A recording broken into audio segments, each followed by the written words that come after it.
Bonjour à tous et bonjour à toutes. Donc, je suis syndicaliste à France Télécom. Je suis particulièrement content d'être parmi vous. Bon, j'ai participé à d'autres colloques, d'autres rencontres, etc. Mais enfin, a priori, je pense quand même que 3 ans après la crise médiatique de France Télécom, le fait que des rencontres comme ça puissent avoir lieu, le fait que j'ai senti dans la préparation par les camarades du SNU que la préoccupation sur la souffrance au travail n'était pas une question de mode, parce qu'il y a eu quand même un effet un petit peu de mode sur cette question-là, mais était vraiment une question de fond, avec une volonté de travailler sur le long terme sur cette question-là, avec le sentiment que je pense qu'il y a une urgence, il y a quelque chose de terrible qui est en train de se passer en fait dans le monde du travail aujourd'hui, sur lequel les syndicats doivent répondre, doivent armer leurs militants et doivent alerter l'opinion, mais aussi trouver les moyens, les outils, en tout cas pour changer tout ça. Donc j'ai le sentiment là quand même que dans cette préparation, et j'espère dans ces états généraux, eh bien, il puisse y avoir quelque chose qui se passe en France, et que le mouvement syndical soit à la hauteur des exigences du moment, et qu'il puisse y avoir des initiatives en liaison avec des chercheurs, en liaison donc avec le terrain, avec tous ces syndicalistes qui donnent de leur temps, de leur énergie, effectivement, pour maintenir ces objectifs-là. En tout cas, bon, il faut vraiment qu'aujourd'hui, on pose vraiment la question de comment on fait pour sortir du constat, pour agir, pour transformer les choses. J'ai entendu parler tout à l'heure que le travail était malade, que ce n'était pas nous qui étions malades, c'était le travail. Oui, le travail est malade, mais plus que le travail qui est malade, c'est quand même... c'est le rapport social qu'il y a dans l'entreprise aujourd'hui qui est malade, parce que tout simplement, je crois que ça a été dit par Daniel dans son intervention, parce que tout simplement c'est un enjeu de rapport de force inouï, et qu'aujourd'hui, dans les 10, 20 dernières années, et particulièrement maintenant, je pense que si on prend... Le capital veut tuer le travail en termes de travail collectif. Moi, j'ai vu dans cette entreprise de France Télécom, et je pense que j'ai entendu des gens tout à l'heure qui parlaient de ça, c'est le capitalisme veut aujourd'hui effectivement se passer du travailleur, le virtualiser au maximum, et si c'était possible, il l'aurait déjà fait, et ça va jusqu'à des conséquences ultimes, c'est des licenciements massifs, c'est des entreprises virtuelles, c'est aussi des suicides, c'est aussi bon, quand même un affrontement terrible qui se passe aujourd'hui dans le monde du travail, qu'il faudrait quand même mettre à ce niveau-là pour envisager des moyens de riposte. Bon, alors ça c'est l'introduction, excusez-moi, mais je pense donc les choses sont lourdes, sont claires, il faut vraiment qu'on pèse vraiment ce qu'on fait, parce que je dirais que nous avons l'atout entre nous d'être dans, alors, j'allais dire dans le public. France Télécom, c'est plus une entreprise publique, c'est une histoire du public, et c'est un lien avec le public, avec l'État assez fort. Mais nous avons cet atout-là, d'être encore dans des structures collectives dans lesquelles le syndicalisme a encore de belles années devant lui, a encore de la force, parce qu'il s'appuie sur un statut, parce qu'il s'appuie sur une histoire, etc., etc. Mais si on pense au privé, et là je ne parle pas des grands groupes privés, où déjà c'est quand même, ça craint quand même un maximum, mais je parle des petites entreprises de sous-traitance qui ont été utilisées par les grands groupes pour en gros externaliser leurs risques et faire que le risque financier, le risque de la crise pèse sur ces petites entreprises-là. Eh bien, ces petites entreprises, ces gens qui sont au chômage aujourd'hui, soyons clairs entre nous, les morts, ils sont là aussi. Le chômage tue plus que le travail aujourd'hui.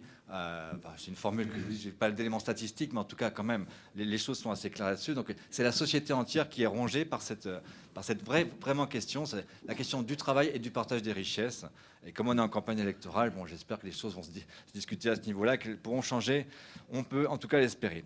Pour revenir à mon propos sur France Télécom, je dirais, on va essayer d'aller relativement vite. Enfin bref, il y a...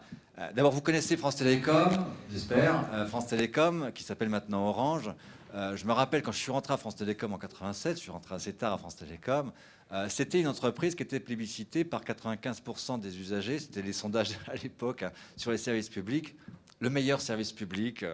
Après le 22 à Asnières, il y a eu des investissements massifs, et c'est une boîte qui était moderne, qui était composée pour l'essentiel de jeunes recrutés massivement dans les années 75 pour justement construire le réseau, et une entreprise très sympathique quand je suis rentré, pas forcément administrative, etc., très dynamique, très jeune.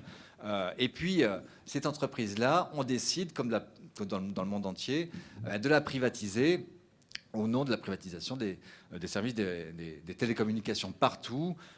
Et on se demandait, nous, syndicalistes à l'époque, mais pourquoi pourquoi tant de haine? Alors que le public est content, alors que ça se passe bien, etc. Pourquoi on veut nous privatiser? Eh bien, on a voulu privatiser les télécommunications, évidemment parce qu'il y avait de l'argent à faire, ben, on le voit quand même, hein, les évolutions, etc. Et aussi parce qu'il y avait les choix de construire des télécommunications au niveau international. C'est la différence qu'on a avec vous, Pôle emploi, c'est que nous sommes maintenant dans une multinationale et que c'est des responsabilités syndicales un peu différentes et une façon de voir les choses un peu différente. En tout cas, ce choix de multinationale, c'est aussi pour développer un petit peu ce que disait Daniel, c'est aussi un choix politique central qui est de centraliser au niveau mondial quand même des centres de décision, de choix politiques, de choix économiques sur lesquels on n'a plus beaucoup de prise parce que le syndicalisme n'est pas à cette... ni les États-nations d'ailleurs sont à ce niveau-là, etc. Bon, c'est une spécificité de France Télécom, je ne développerai pas, mais en tout cas voilà, il y a une décision de privatisation. À l'époque, en 96, c'est la première date de référence dont je voudrais parler là. En 96, nous sommes 160 000 salariés à France Télécom, dont 95% de fonctionnaires. Et la question qui se pose aux nouveaux dirigeants de France Télécom, c'est comment on fait passer cette boîte-là, qui est une entreprise de techniciens, qui est une entreprise qui a chevillé au corps la question du service public. Franchement, le syndicalisme, mais même aussi les petits chefs, hein, bon, l'ensemble de la hiérarchie de France Télécom à cette époque-là, et du simple salarié moyen, a chevillé au corps la question de ce service public, avec une mentalité très technicienne, c'est vrai, parfois abrupte et peu compréhensible de la part du client, etc., enfin, de l'usager. Mais en tout cas, bon, cette entreprise-là, comment on la transforme en multinationale?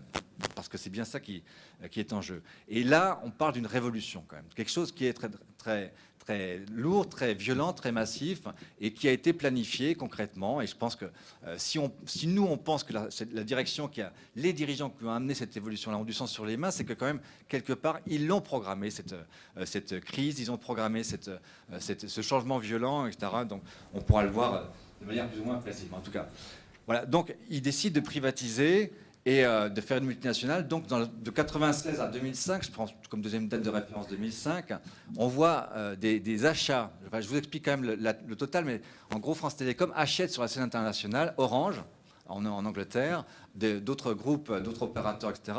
Ce qui fait que France Télécom, en 2000, devient l'opérateur le plus endetté au monde, 70 milliards de dettes. À partir de là, nous sommes aussi dans une entreprise qui croule sous la dette et qui doit mettre en place d'urgence un plan de réduction de la dette. Et qui va payer ce plan de réduction de la dette? Ça va être évidemment les salariés, ça va être les investissements qui vont être sacrifiés, etc. Et on arrive à cette date de 2005 où c'est un nouveau patron qui arrive à France Télécom, Thierry Breton, hein, qui deviendra ministre de l'Industrie, je crois, après, de l'économie, je crois, après, qui sera rappelé, enfin, un Chiracien bon teint, etc. Dans ses valises, il a Didier Lombard, il a Louis-Pierre Vénès, qui sera le sinistre exécuteur des plans d'économie, etc. Il a le DRH qui a amené toute la réforme, enfin toute la violence de ce qui s'est passé à France Télécom. Donc c'est lui quand même qui a été l'exécuteur, en tout cas, de la transformation à marche forcée de France Télécom. Bon, et là, on arrive à un plan de réduction d'emplois. Il sera annoncé donc 22 000 suppressions d'emplois entre 2006 et 2008 à France Télécom. Sachant qu'auparavant, je vous le dis quand même, c'est qu'il y a eu 40 000 suppressions d'emplois à France Télécom par un plan de départ à la retraite, hein, entre 1996 et 2006. Mais ce plan s'arrête et à la place, on arrive à un plan. Enfin, le plan de pré-retraite était plutôt avantageux. Quand on le regarde de manière rétrospective, ceux qui sont partis à cette époque-là, franchement, il n'y a pas photo, ils sont plutôt heureux. Ceux qui sont restés étaient moins heureux quand même. Vous imaginez 40 000 suppressions d'emplois dans cette période-là sans recrutement, donc c'est des baisses d'effectifs terribles dans les services. Mais là, les 22 000 suppressions d'emplois en 3 ans, c'est sans plan.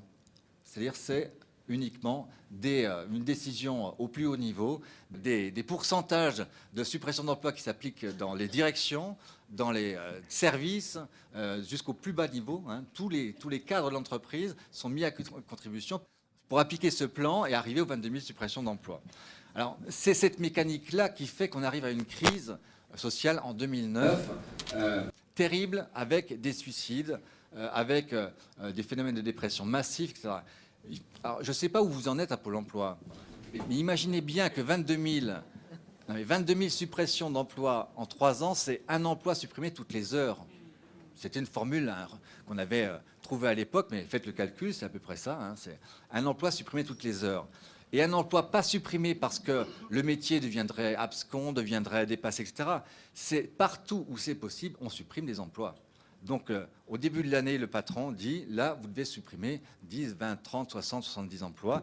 Et ce sera ceux qui partent, qui, enfin, je veux dire, peu importe quelle catégorie, peu importe, il n'y a pas de plan, il n'y a pas d'évaluation précise d'où est-ce qu'il peut y avoir des gains de productivité, etc. Donc, imaginez l'ambiance dans cette entreprise-là.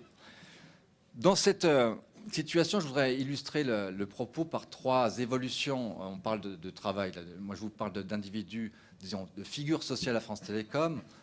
Dans cette période-là, on va prendre la première figure sociale, c'est le lignard. Alors, le lignard, c'est le technicien d'intervention que vous voyez peut-être encore maintenant arriver chez vous pour installer le téléphone.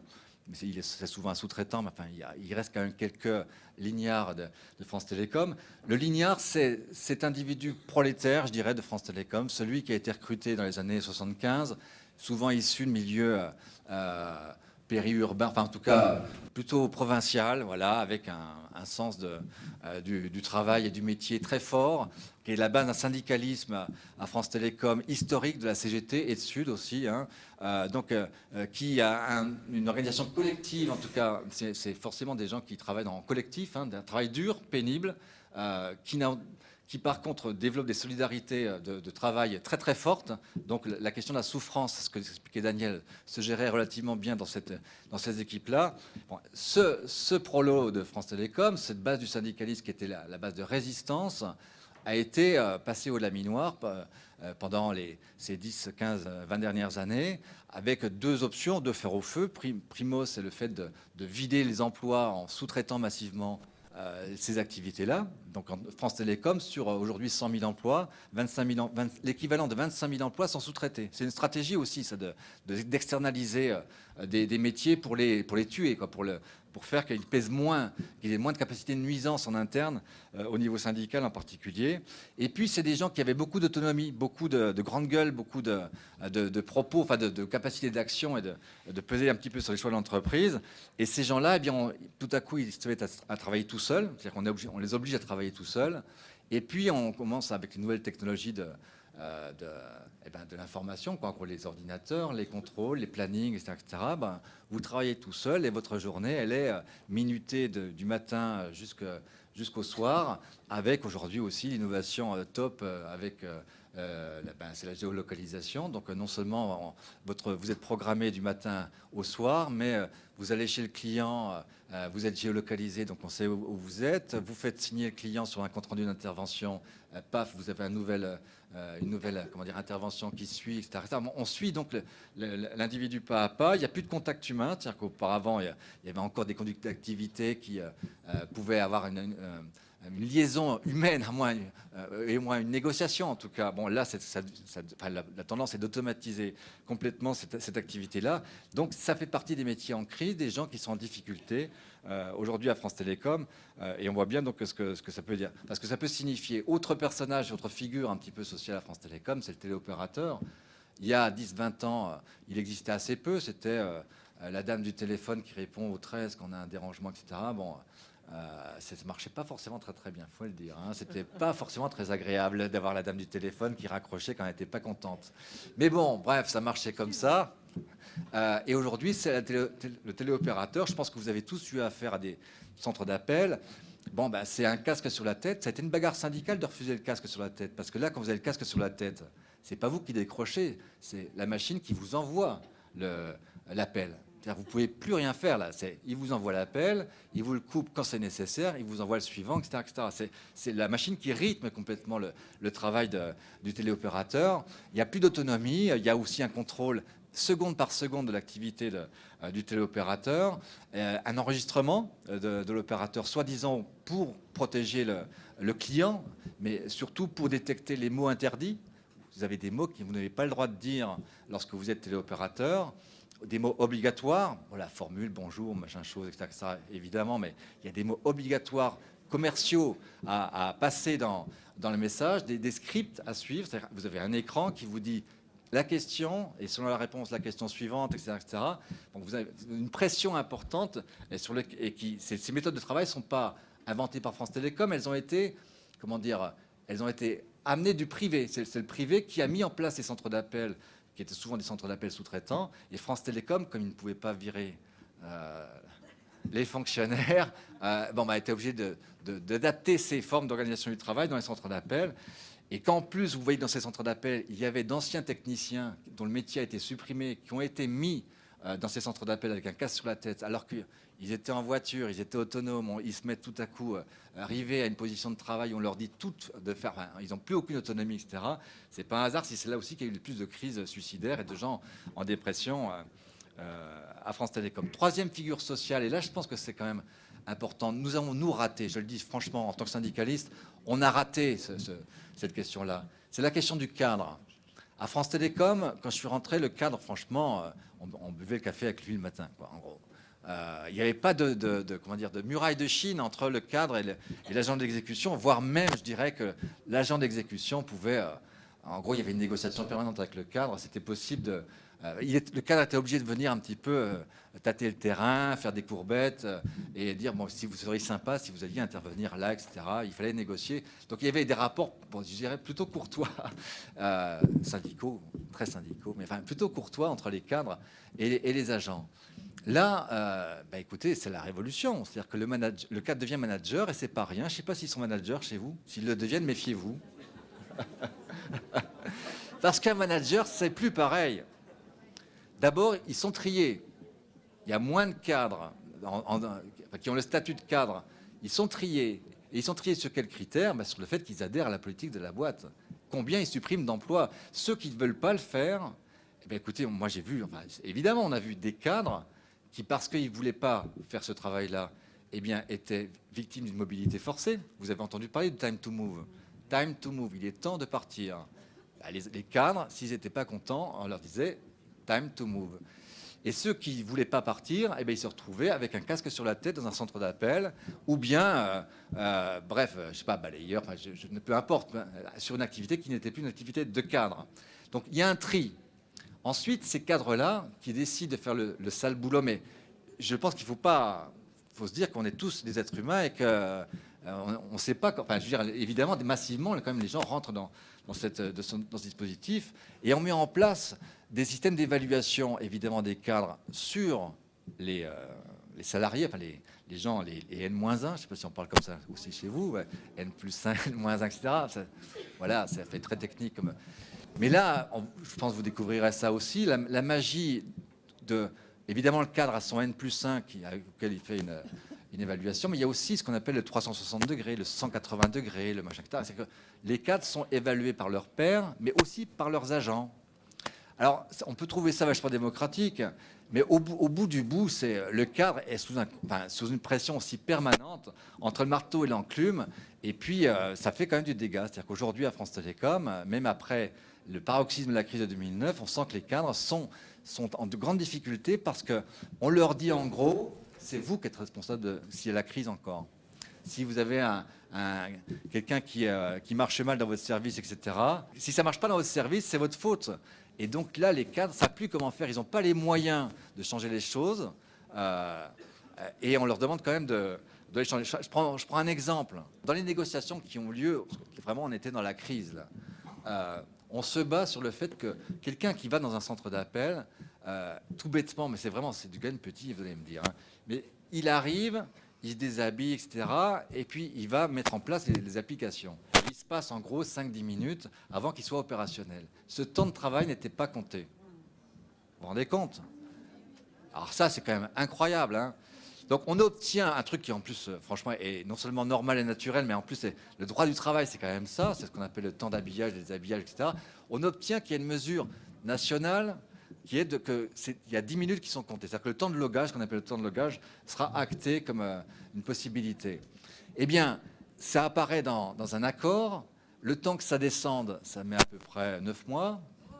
Et quand ça descend en bas, le petit cadre, moi j'ai vu un petit cadre qui était interviewé par une télévision qui dit « Super, nous on a voulu mettre en place le temps de logage à 10 minutes. » Et on prend conseil auprès de la direction, on dit « Ah ben non, pas du tout. Parce que pas du tout, vous n'avez pas compris, c'est pas 10 minutes, c'est 5. » Et donc voilà, le cadre est toujours confronté à une comment on appelle ça? Toi, tu sais ça peut-être. Oui, une tension, mais surtout des ordres contradictoires. des injonctions paradoxales. Voilà, bravo. Des injonctions paradoxales. Voilà, tu vois, c'est fort. Et en fait, donc, c'est tout le temps un élément, un fusible dans l'affaire. Quand je dis que nous, on a raté ça, c'est que CGT Sud, leurs scores se sont effondrés dans ce milieu de cadre qui, parallèlement, s'est développé en termes sociologiques. On fait baisser les emplois de non-cadres et on augmente les emplois de cadres. Et ça, c'est une vraie interrogation. C'est-à-dire que, quelque part, la boîte a gagné là-dessus. C'est qu'il y a une vraie frontière qui s'est construite entre les cadres, même petits cadres, et les non-cadres. Et c'est la grande difficulté du mouvement syndical maintenant, je pense, hein, je vous le dis, c'est comment on fait pour reconstruire une solidarité, parce qu'il y a des intérêts communs entre les non-cadres et les cadres, dans un moment de crise où, en fait, l'entreprise est passée au rouleau compresseur du changement, etc., etc. Pour terminer, et là, je te jure, je termine, le changement, j'ai entendu parler du changement comme mode de... s'il n'y a pas de changement, c'est pas bien. Oui, tout à fait, c'est ça. À France Télécom, on a connu quelque chose où c'était le changement pour le changement. Technologia, qui a fait une enquête sur les 100 000 salariés de France Télécom, dans son rapport d'enquête, il disait ça. Vous avez théorisé le changement pour le changement, et ça, c'est dévastateur. Il faut arrêter ce changement pour ce changement parce qu'il y a une perte de sens du travail, une perte de sens du changement. Les gens ne comprenaient plus pourquoi ça changeait. Et la seule justification du changement, c'est les suppressions d'emplois. C'est on se coule le cocotier, on se coule les gens. Et tout simplement, il y en a qui partent, il y en a qui tombent. Et puis tout ça, au bout du bout, fait que les gens sont acculturés, perdent leur métier, perdent leur solidarité, perdent les collectifs de résistance. Les syndicats ont eu beaucoup de mal à maintenir leur structure dans ce moment-là, etc. Et c'est comme ça qu'on mène une restructuration, pour la restructuration, mais pour reprendre le pouvoir dans l'entreprise. Le patron veut reprendre le pouvoir et veut le confisquer, en fait, aux salariés. Et c'est bien là un enjeu de société qu'il faudrait vraiment maintenant qu'on prenne à corps. Ça concerne les syndicalistes, ça concerne les salariés, ça concerne les chercheurs, ça concerne la société, ça concerne les citoyens. Et c'est à ce niveau-là, sans doute, qu'il faudra poser la question rapidement.